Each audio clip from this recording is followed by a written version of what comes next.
Today I want to share with you my top 10 kitchen items to hunt for at thrift stores, junk shops, and from the garbage.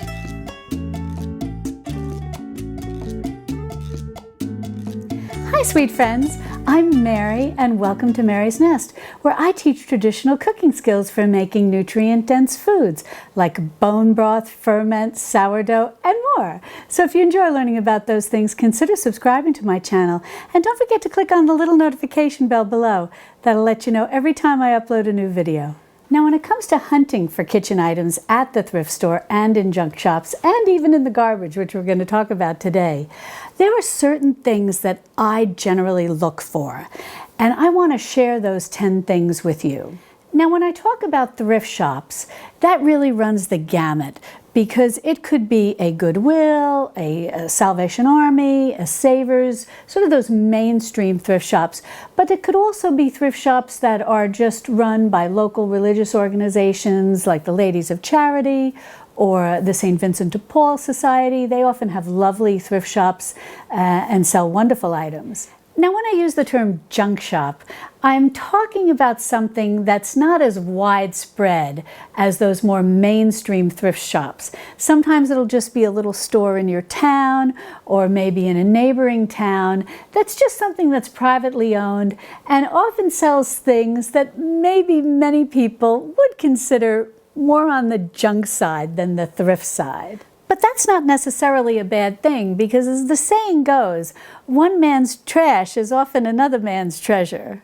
And if the concept of shopping at a junk shop is something that's new to you, you can go on the internet and type in the town where you live or the county and just follow it with the word junk shop, and chances are a few stores are going to pop up. And next, there's hunting for treasures in the garbage. And yes, there are many treasures in the garbage. But before we talk about the garbage, I have to give you a little alert.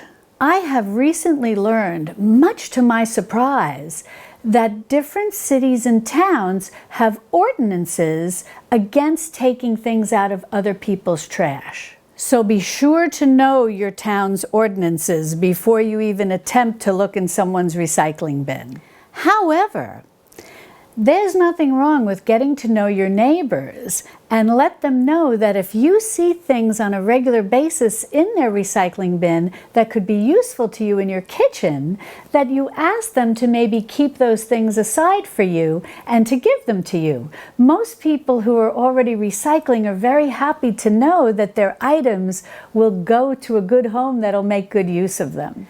And often, if there are particular things that you're looking for, you can check out Craigslist or FreeCycle or little local groups on Facebook that will often post things that people want to get rid of. And often, it's totally free. So now let's go over the top 10 items that I like to hunt for. Now, if you've been with me a while, you know when I make bone broth, I love to store it in these type of glass jars. Now, I always buy these at the mainstream thrift stores rather than online or from kitchen stores. And the next few items I'm going to show you are all items that I did buy at mainstream thrift stores. But there's something that I want to mention about those types of stores. You do need to be careful because sometimes the pricing can be a little high. So it's always best to keep on top of when they're going to have sales. Now, for me, I'm in the senior category, and a lot of these thrift stores in our area run a senior day where they give 30% off. But many of you have told me that in your area, sometimes your thrift stores run 50% off sales, which is fantastic. So keep your eyes open for those sale days because it really does help keep the cost down of the items that you want to thrift for. But I love these jars, or glasses you could call them. They're very heavyweight, and they're often referred to as French working glasses or sometimes French jelly jars. And usually this larger size will be about 99 cents, and maybe the smaller size will be a little less. And I generally shop on Tuesdays, so I get my 30% off senior discount. So they become quite affordable compared to what it would cost to buy them new. And all I do is just make sure that there are no chips, no cracks. As long as they're in good working condition, that's perfect for me. Now, one caveat, I rarely find them with lids. Sometimes I have, but rarely. Now, this is the lid that goes on top of these working glasses. And both the glass and the lid are made in France. But these lids are very easy to find. You can order them online. Sometimes you'll see them sold in a little plastic package at your grocery store in the kitchen aisle, sometimes at kitchen stores, and they usually maybe come in a package of 6, but they're very affordable. And what's nice is you can just put this right on to your working glass, and now you've got something that stores beautifully. And the reason that I like these for bone broth specifically, and I'm always on the hunt for them, is that if for any reason I accidentally overfill my jar, you know, I tend to always try to leave a good amount of headspace as the broth expands in the freezer, all that happens is this lid will just pop off. There might be a little freezer burn on the bone broth on top, but it'll just pop off. But it rarely happens. But it did happen to me, I think, maybe once or twice when I overfilled them a little. But that's nice. I don't have to worry about the jar cracking. It just kind of pops off, and then that's the nothing to worry about. That's the end of it. But in any event, so French working glasses, French jelly jars, whatever you call them. If this is something you like the idea of storing your bone broth in or other leftovers, definitely keep your eyes open for these. They're very common. I've seen them almost at every Goodwill I've ever been to.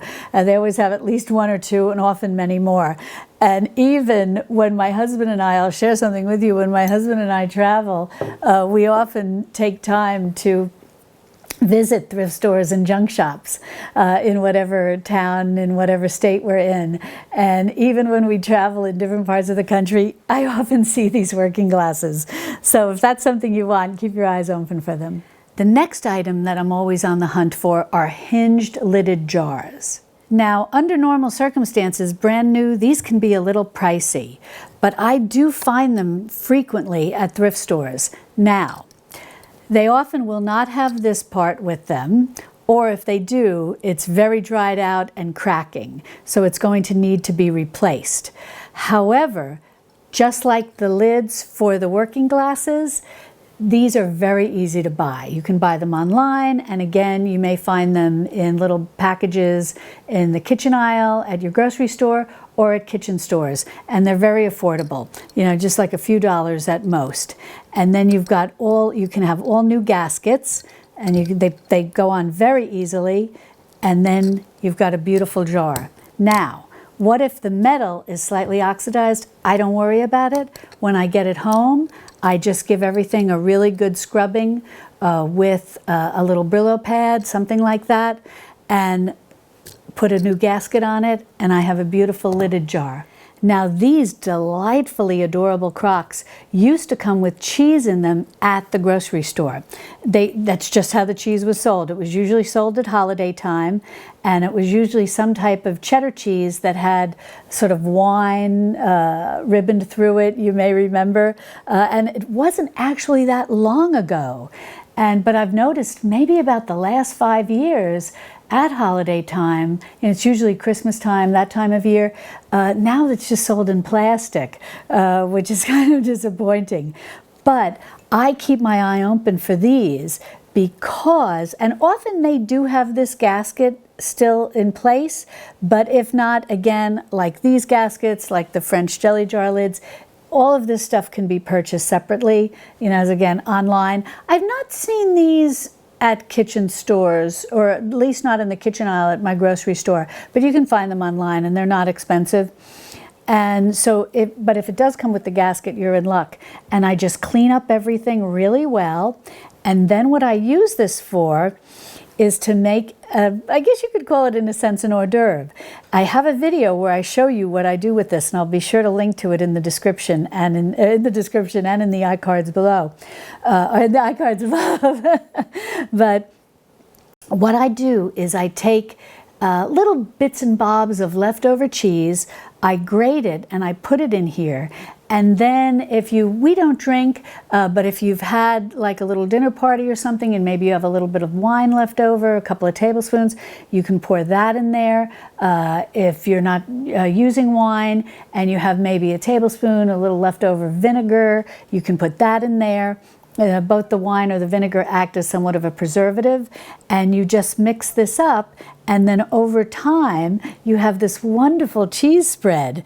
And it's great, you know, if you have unexpected company, you put this out with some homemade crackers. I have a recipe for homemade crackers too, which I'll share with you in the description below and in the iCards. But in any event, it's just lovely. You just bring this out, and it's made good use of your little leftovers, little cheese bit leftovers, and a little wine or a little vinegar, and it's very tasty, and it'll spread beautifully. And the prices for these really vary a lot. Some of these I have are much larger, and so it kind of really depends on size, but often they're priced fairly reasonably, and I think because sometimes they're seen as not necessarily very useful, because the gasket will be missing and the metal will be a little oxidized. So sometimes they look a little worse for wear.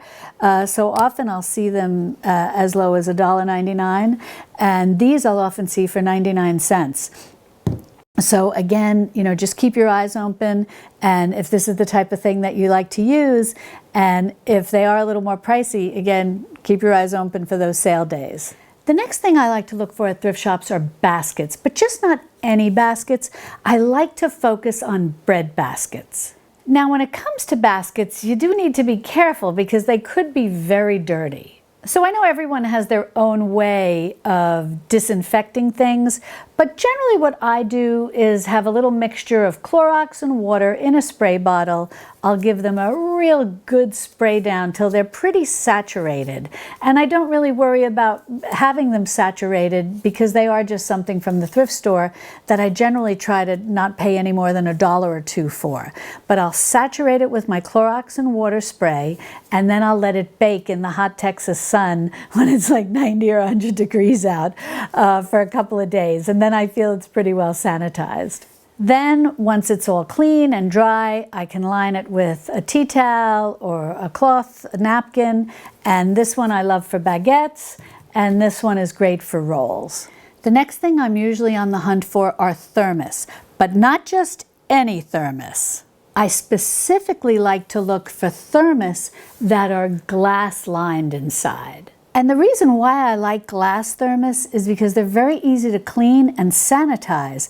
Plus, it's been my experience that they keep hot beverages really nice and hot. And if you saw my video where I talked about all the different things we used to get us through that week-long Texas storm with basically no power, you'll see how handy my thermos came in. So if you're looking to adding to your prepper pantry type supplies for your kitchen to be prepared in those times when you may need to keep beverages hot and not have a lot of electrical options, looking for a thermos, especially a glass-lined thermos, really can be a lifesaver. The next items that I want to talk about are things that I really like to try to find at junk shops.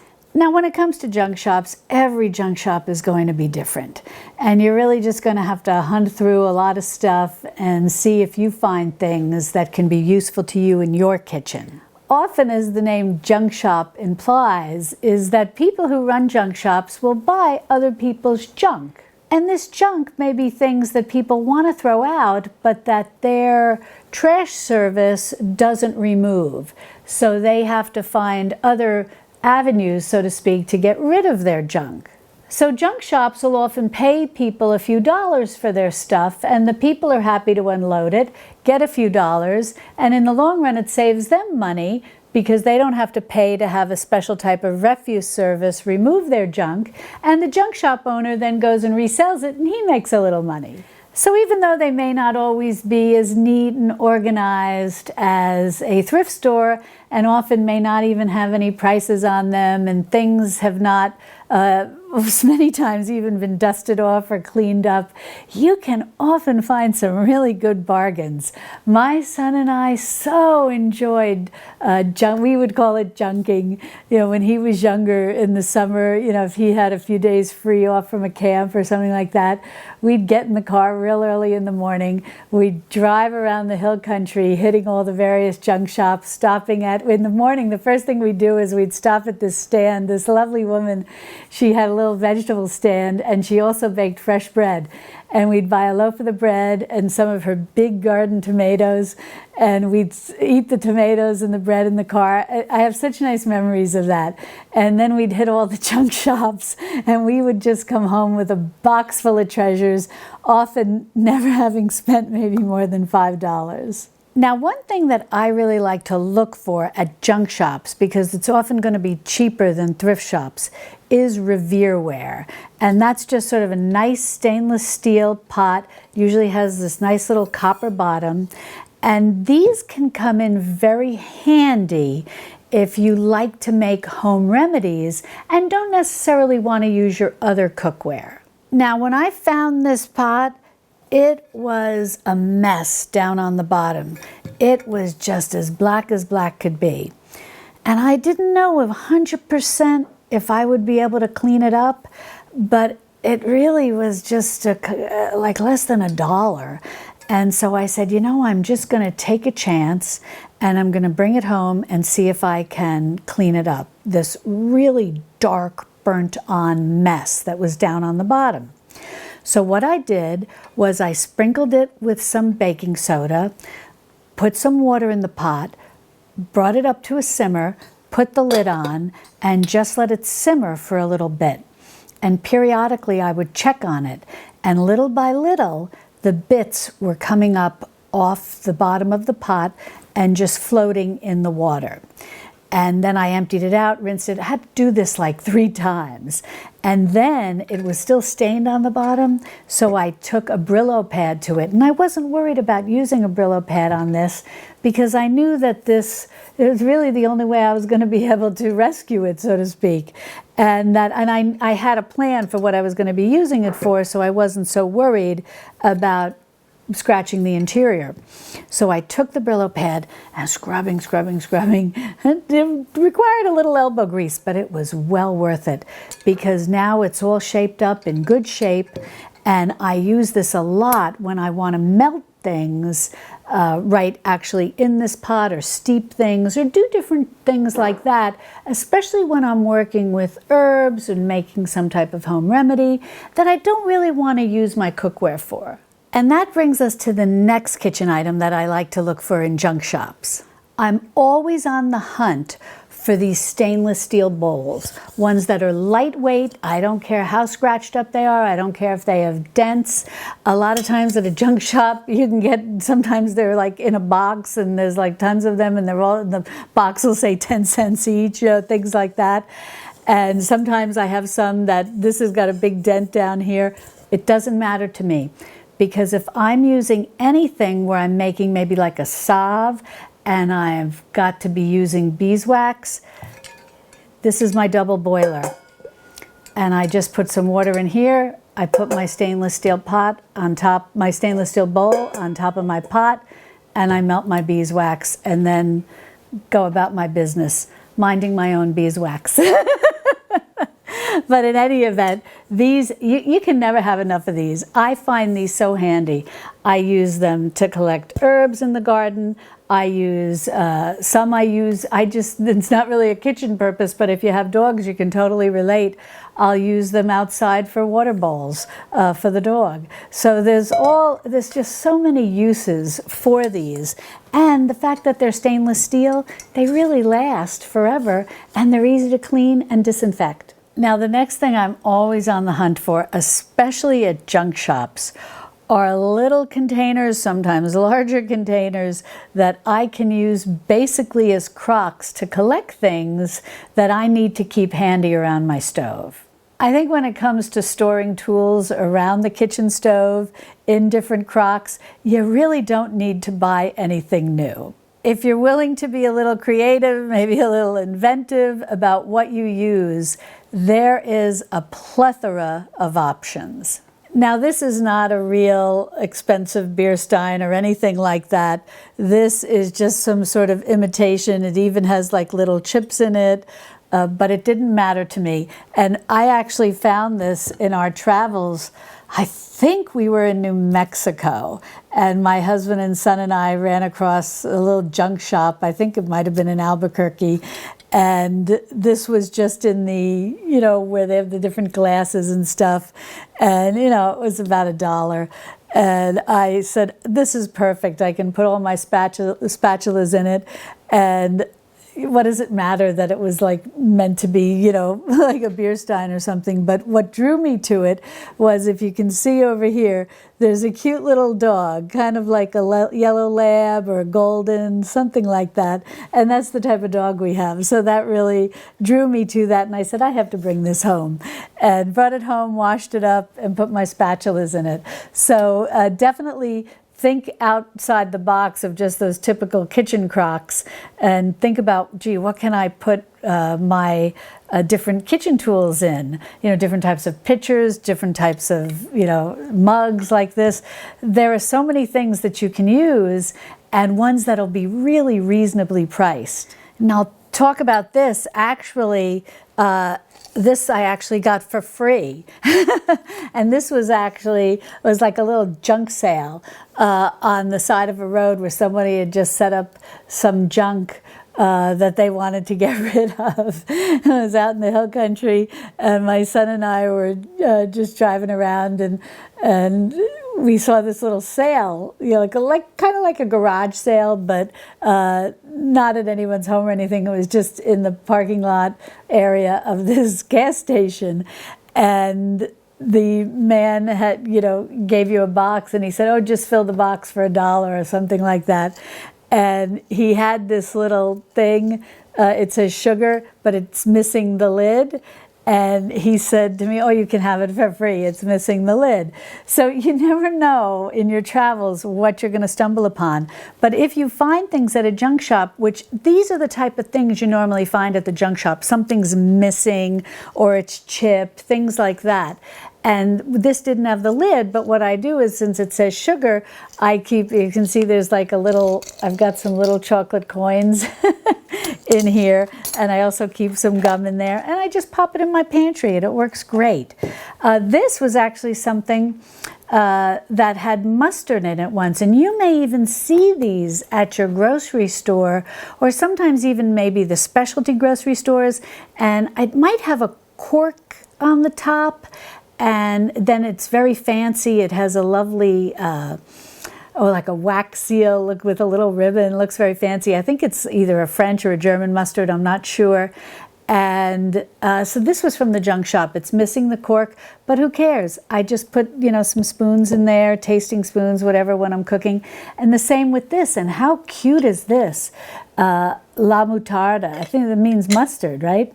And it's just got a cute little, I keep some wooden spoons in here. It's missing the cork. It had mustard in it at one time. And here it was, just sitting at the junk shop. And then this is so cute. I love this little thing. And I'm not sure exactly what, maybe mustard was in here too. I don't know.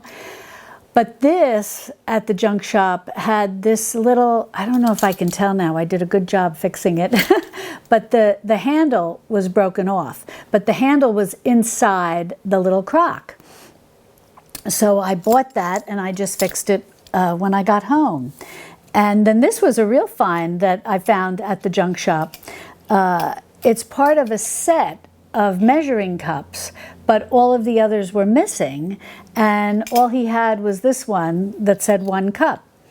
And it really, all this together was like less than $1, because a lot of these I would get when I'd be junking with my son, and he would have picked out some stuff, and I would have picked out some stuff, and would put it in our box, and the man would look and be like, okay, $3, or whatever the case may be.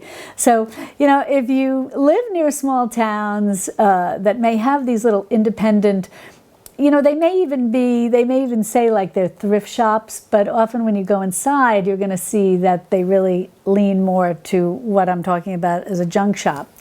And often it is just, fill a bag or fill a box, something like that. And the man, there's like really no prices, and then he'll just look, or the woman, and, tell you, what you need to pay. But there are often things that are missing parts. Sometimes they're broken, but, as I did with this, I repaired this really well. I'm proud of myself. Now let's move on to some of my favorite treasures that I love to rescue from the garbage and use in my kitchen.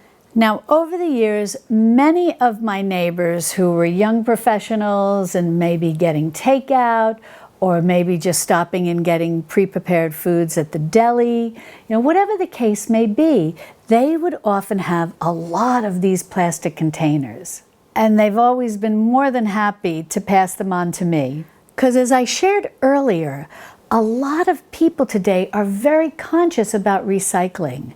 And if they know they can give something to someone that someone will use as opposed to throw out, or even kind of put in a little bit of a backlog at the recycling center, they're happy to pass it on to you. And the reason that I really like these containers is because they are great for doing any type of meal prep. Now, when I say meal prep, I'm not one to prep whole meals and then put that in the refrigerator and then cook. Yes, I do a few things like that, like stuffed shells, and you can put them in the freezer and then pop them in the oven. That's all well and good. But often what I like to do is prep ingredients. So chop up a bunch of veggies and put them in here. Have some fruit that I've chopped up, fresh fruit, that I can freeze on a flat baking sheet, and then once it's frozen, pop it in here, and then pop this whole thing in the freezer, and then I have a nice collection of frozen fruit. This can be great for storing some homemade hummus or a homemade dip. A carton like this can be great, as well as this one too, for storing grains that you've cooked up. And that way you have all the makings of a meal in your refrigerator, very neat and organized in all these different plastic containers. And you want to go ahead and prepare something quickly. You can take out your cut veggies, you can have salad greens chopped up in here, you can have a salad, you can have your grains, or maybe you cooked a little bit of chopped chicken, you've cooked some chicken and chopped it up and you've got that in here. Next thing you know, you have a meal. You've got some salad, some grains, some chicken, and you're all set. So whether you try to reclaim these from your neighbors or whether you buy foods at the grocery store yourself, don't throw that come in these type of containers, don't throw these out. Wash them and sterilize them and just reuse them. They're very sturdy and they should hold up quite well.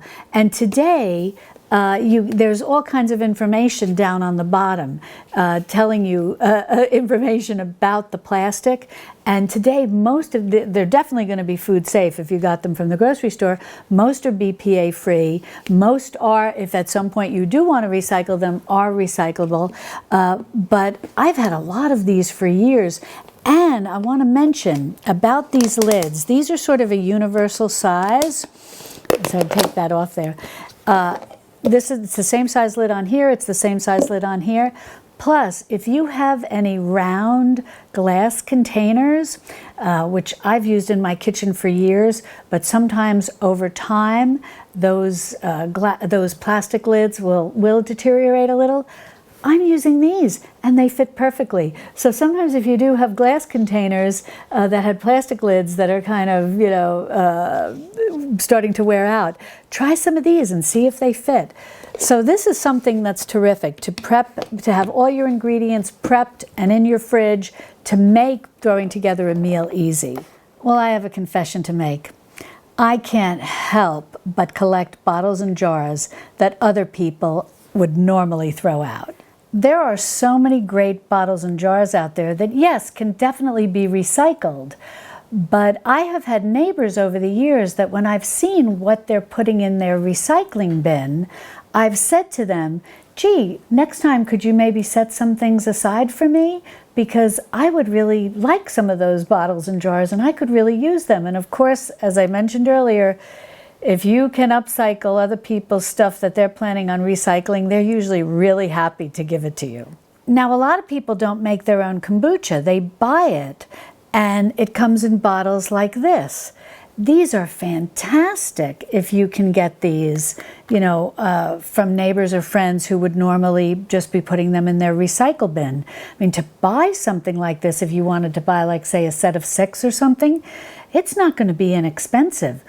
but you can just remove the label. And I have a tip on removing labels if you've ever struggled with that. I'll mention in a minute. But this is terrific. You make your own kombucha, you fill it in here, and you tighten the lid. These are the kinds of jars I like to use. I don't really use the swing lock lids that you see, like maybe that brewers use a lot, but a lot of people will use those to bottle up their kombucha. I'm always afraid they're going to explode. So these jars or these bottles are perfect. I'll also use these jars to store smaller amounts of homemade vinegars that I make, because sometimes, like, I'll make a fruit-based vinegar, like a strawberry vinegar or a blueberry vinegar, you know, something from little scraps of fruit, and so I don't have a lot of it, and so this size bottle will be perfect. Now, what if, when it comes to any of these, you struggle with getting labels off? There is a product that I absolutely love. God bless my father-in-law. He's passed away now, but he was terrific for tips when it came to these type of things. And he recommended a product called Goobigon, and it has like orange oil in it, and you can just, you know, take off the label the best you can and then spray it with that orange oil mixture. And then sometimes I just use what I call a little widget. It's one of those little plastic holders that has a razor blade in it. And then I'll just very carefully, this is not something you want your kids doing, and I'll just scrape the label off. And then I just give it a real good washing because that Goobigon thing is it's a little like a little oily feeling. Then I'll give it a really good washing, and then maybe even pop it in my dishwasher, and I'm all set. Other jars that I absolutely love because they're just so cute are these jelly jars. And if you're able to get any of these are wonderful, because if you make homemade jelly or jam and you're not planning on water bath canning it, which if that's something you're interested to do, I have a lot of videos where I show you how to make jam and water bath can it. But you can just put your homemade jam in here, and it's perfect, and it's made for jam, and it just looks so cute. So these are lovely jars. You know, it's funny because I see things like this, and I'll say to my husband, "How do people throw this out?" I mean, I just feel there's so many treasures in recycling bins, and often a lot of treasures, you know, just in stuff that, you know, people are throwing out that you see on the curb, you know. So sometimes if you see a real treasure, you know, that maybe your neighbor is throwing out, you can ask them if it's something that they're willing to give to you, and, you know, instead of throw out. But yeah, I see these things, and I can't understand why people throw them out. But these are just lovely, yeah, as I said, for jam. But you can use them for so much more. And I'm going to tell you a very cute project that a girlfriend of mine did. She uses these, and it's the same brand, the Bon Mama. They also make an intense, I think it's called an intense jam. So the flavor is more concentrated, and it's in a little bit of a smaller jar. But you could even do her idea, which I'll share with you in a minute, with like baby food jars, if they're still sold in glass. I don't know. It's been a long time since I've bought baby food.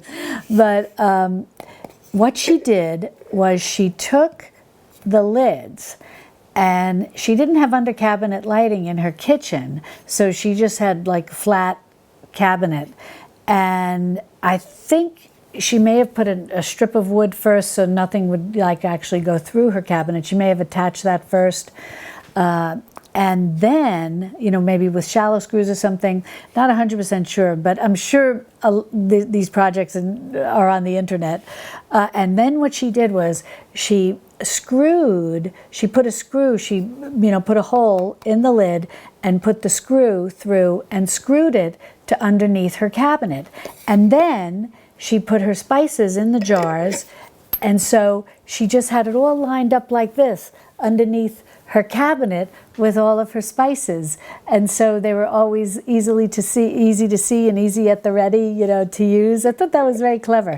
So there's a lot of things that you can do in the kitchen with jam jars. So either if you have these, don't throw them out, or if you see your neighbors discarding them, or they buy a lot of jams and jellies, ask them if you can have them, because these to me are such a treasure. Other jars I like to find are these big quart-sized jars, and if they have a pretty top, oh, they really catch my eye. I love jars that have a pretty top to them, and especially if it has a top that can indicate maybe what you've stored in it. And these had a tomato sauce made with Italian tomatoes. And so again, if somebody wants to throw these out and is willing to give them to me, I'm a happy recipient. I'll just give them a good washing. As I said, I'll do my little treatment to get the labels off. I give them a good scrub, run them in the dishwasher. I usually always just wash the lids by hand. I don't put the lids in the dishwasher, but I give them a real good scrub because I have found that they do corrode, even on the top shelf in the dishwasher, so I don't do that. But I'll just run the bottles. And then I've got these great jars, so when I make a homemade tomato sauce that I'm not canning, I have recipes where I show you how to make water bath canned tomatoes, which is nice. I just want to mention that tomatoes can be water bath canned. So if you're new to canning and you're a little nervous maybe about venturing forth with pressure canning, or you don't have a pressure canner, water bath canning can be a nice introduction to canning. So anyways, I show you how to can tomatoes. But if you're just making a homemade tomato sauce that you're not planning on canning and you just want to put in your fridge, again, like we talked about, having those plastic containers filled with things that can be ready to, with foods, individual foods that are prepped and ready to put a meal together. You can just have your tomato sauce in here, your homemade tomato sauce, it's all ready to go. Take it out of the fridge and you're all set. But what a great jar to store it in with the tomatoes on top. Now I want to talk about some real treasures from the garbage.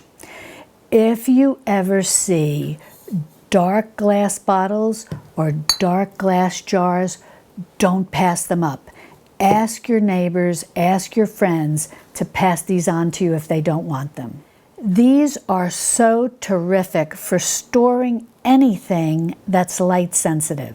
Even if you're putting something in a dark pantry, having a dark bottle or a dark jar is all the better. These really help protect from light.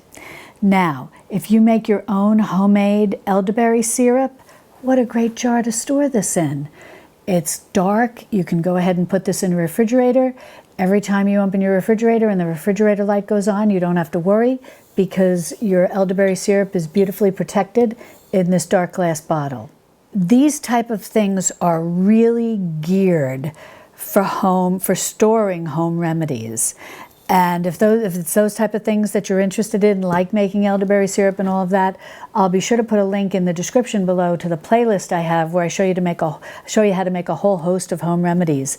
But that's why I love these type of bottles. These little ones, these to me, if you look online, people sell this. It's brand new, but people sell these things and they're not inexpensive.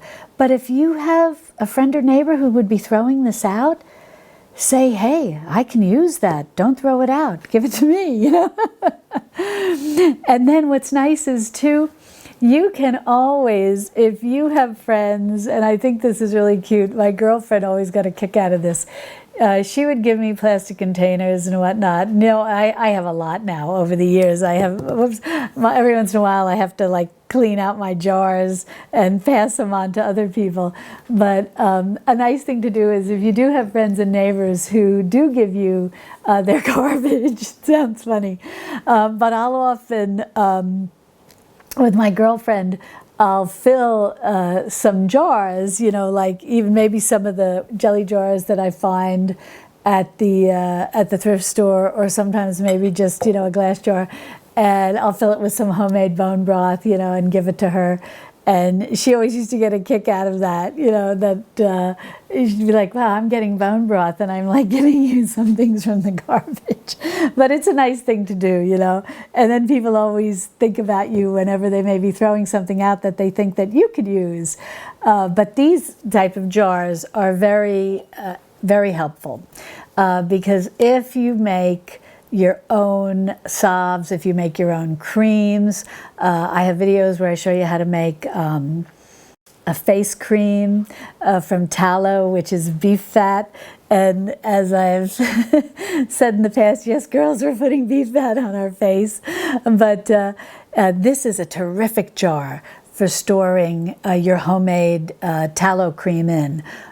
So that's something to think about, as well as other creams that you may make homemade. I really like to make the homemade creams from beef tallow, face cream, and I make a foot cream. And these are just wonderful. They protect you've got the beef tallow, which is very shelf stable. You don't need to worry about it. But the tallow creams that I make do have essential oils in them, and essential oils, or you may know the word is volatile oils. They are sensitive to light and to heat and different things like that. So you want to be kind of gentle with them. And so giving them a little protection in these dark glass jars is wonderful. The same with this, if you make herbal tinctures. Little jars like this are terrific. You're protecting any essential oils that you've extracted out of the herbs, for making your tinctures.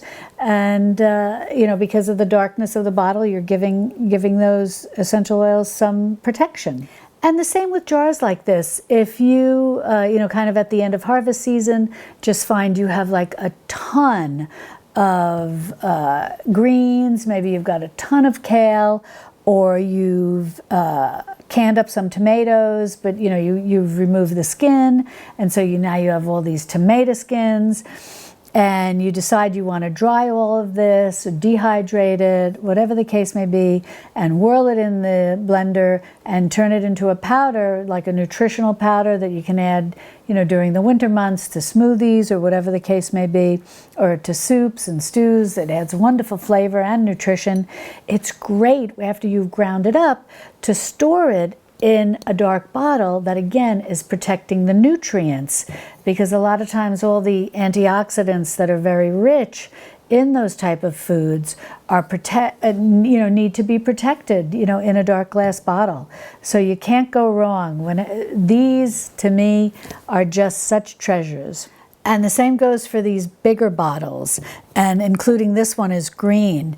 I had a neighbor who he and his wife were big wine drinkers, and their recycling bin was always packed with wine bottles, as well as bottles like this that hold, I think they hold, like cordial type drinks, things like that. And this might have held like a Madeira or Marsala, and I do use those things to extract nutrients from the bones when I make bone broth, and I like it a little better than using vinegar. However, the bottles today I use things that are lower priced, Masala and Madeira, port, things like that, because I'm not it's not something that I'm drinking. We don't drink, and so I'm using it in cooking. So I buy the lower end priced those type of beverages, and they usually just come with a screw cap or something like that. But the higher priced ones come in a very nice bottle like this it's got a cork. I mean, this is just glorious. And so this is great for storing any kind of tonic that I might make that I want to give a little extra added protection to in a bottle, even though it's in the fridge. And if you're opening the fridge a lot, you're exposing it, constantly to that refrigerator light. So having something like this is great. So keep your eyes open if you have friends or neighbors that throw out things like this. Even wine bottles with a cork will work. I really like, I have a number of those. I really like the cork because I find that it works very well with acidic type tonics, like the fire cider. Storing it in a bottle with a cork, and especially a bottle that is darkened, I believe helps keep the nutrients in, and also the cork doesn't degrade the way maybe a plastic cap might from all of the acidity that's in a fire cider. And these bottles too, I think, are just such gems. This one, I think, held some vinegar, and it's got this gorgeous cork. Who would throw this out? I know, I'm like so silly, but I just feel, gosh, these are treasures. And this, I do keep vinegar in, and I put the cork in, and I'm all set. And then this is another bottle. I think there was some kind of, I'm trying to remember the labels when I was removing all the labels. I think there was some kind of oil in here.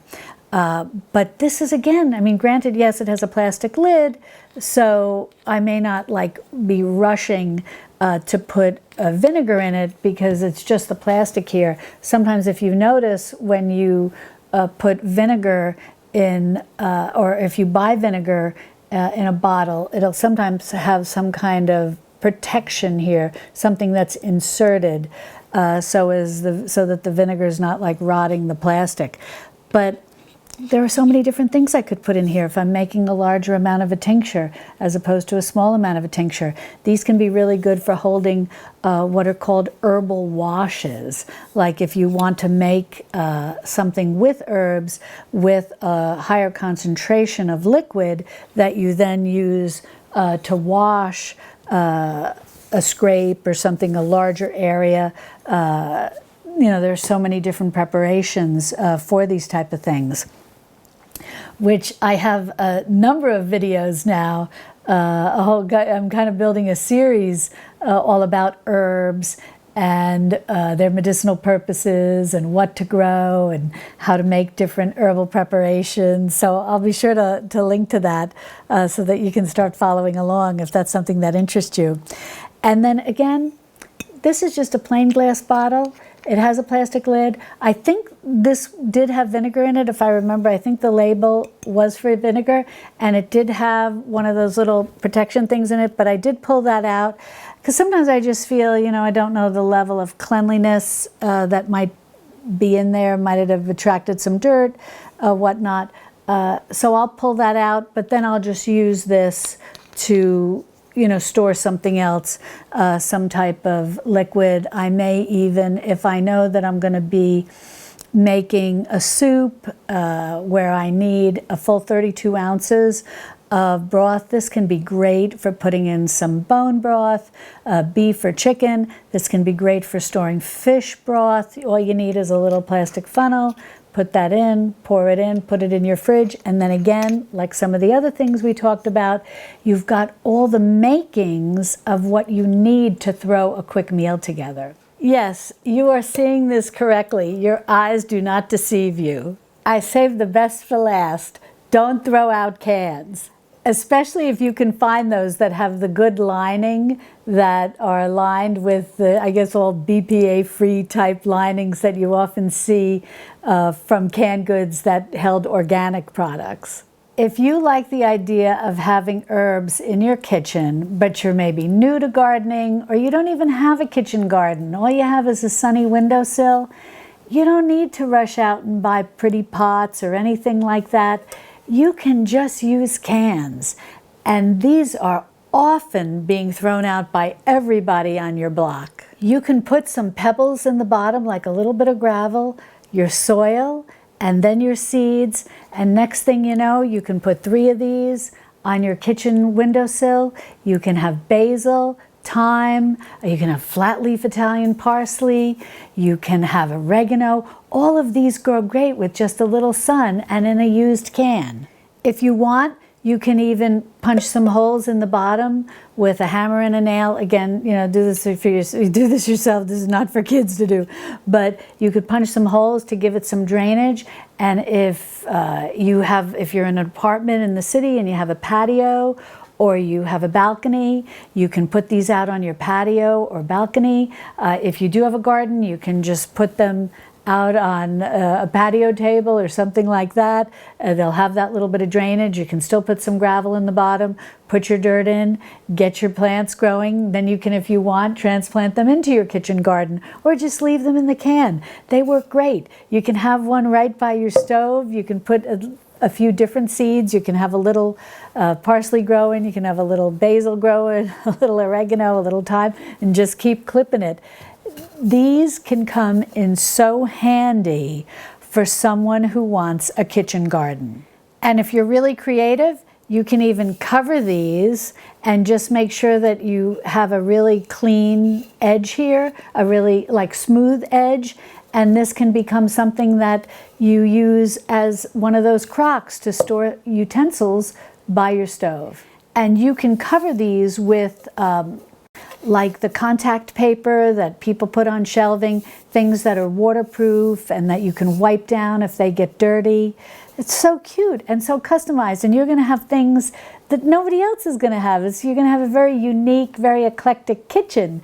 And for those of you who know me, I love eclectic, I love color, and so if you've got these cans yourself, don't put them in the garbage, find a use for them. And if you have friends and neighbors who might otherwise throw them out, ask them to save them for you. So you may have guessed by now that I'm a firm believer in a no-waste kitchen. I don't like to waste food, and I also don't like to waste things that other people throw out. So if you're like me and you're interested in learning about more thrifty kitchen tips, be sure to click on this video over here where I have a playlist full of ideas. And I'll see you over there in my Texas Hill Country kitchen. Love and God bless.